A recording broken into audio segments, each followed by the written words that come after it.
రాత ఏమిటిలో వచ్చావు? అవును, వచ్చేసాను. అర్ధరాత్రి పూట ఇల్లు వదిలిపెట్టి? ఆడపిల్ల అన్న తర్వాత ఏనాటికైనా ఇల్లు వదిలిపెట్టాలి. ఇలా ఒంటరి కదా? కాదు, మీరున్నారనే వచ్చాను. రాధ రాధ రాధ వేణుగోపాల్ని వెతుక్కుని రావడంలో ఆశ్చర్యం లేదు. అంతటి అవసరం కూడా లేదేమో.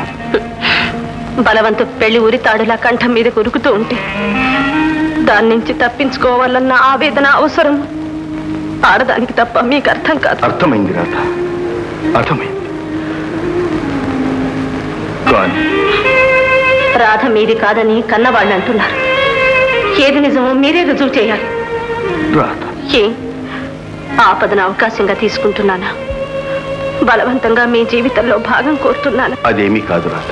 మరి మరి ఆశించే అర్హత నాకు లేదు. పొరపాటు. ఇచ్చే మనసున్న అందరికీ పుచ్చుకునే అర్హత కూడా ఉంది.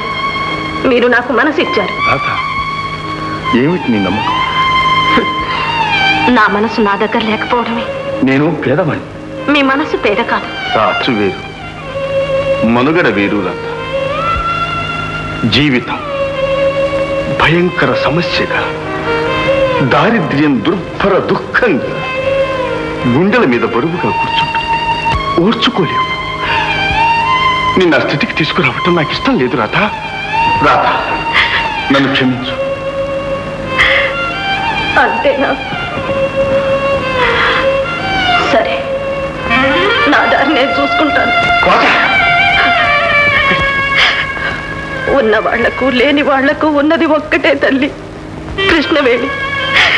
ఓడ ఉన్న వాళ్ళని ఒడ్డుకు తినట్టే ఓడిపోయిన వారిని తన ఒడిలో చేర్చుకుంటుంది. ఆఖరిసారిగా అడుగుతున్నాను, మీ నిర్ణయం ఏమిటో చెప్పండి. ఎవరు చెప్పక్కర్లేరు, ఈ తుపాకే చెప్తుంది. రావు గారు, ఆగో. నా తుపాకీ తెలిసింది తూటాలే కానీ మాటలు కావు. మీ తుపాకీ చంపేది పిరికి గుండెల్ని, ప్రేమ జీవుల్ని. మీరు నన్ను మా ఇద్దరిని వేరు చేయలేరు. కావాలంటే మీరు కాల్చగలరు, ఏ ఒక్కరినైనా చంపగలరు. కానీ ఇద్దరం మరణిస్తారు. ఆ మరణంలోనే ఒక్కటే మేము జీవిస్తాం. చూస్తా, ఎవరు మరణిస్తారో ఎవరు బ్రతుకుంటారో చూపిస్తాను.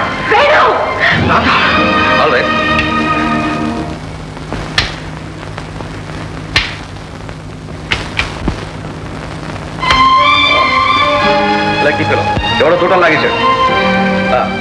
చూడబ్బాయి వేణు, జరిగినదో జరిగిపోయింది. ఇక నా బిడ్డ నాకు ఇస్తే ఆవిడ జోలికి మళ్ళీ రాదు. రాధను మీరు ప్రాణాధికంగా ప్రేమించారు. ఆమె మెడకు వెయ్యబోయే ఉరిత్రాడు కూడా మీకు కనిపించటం.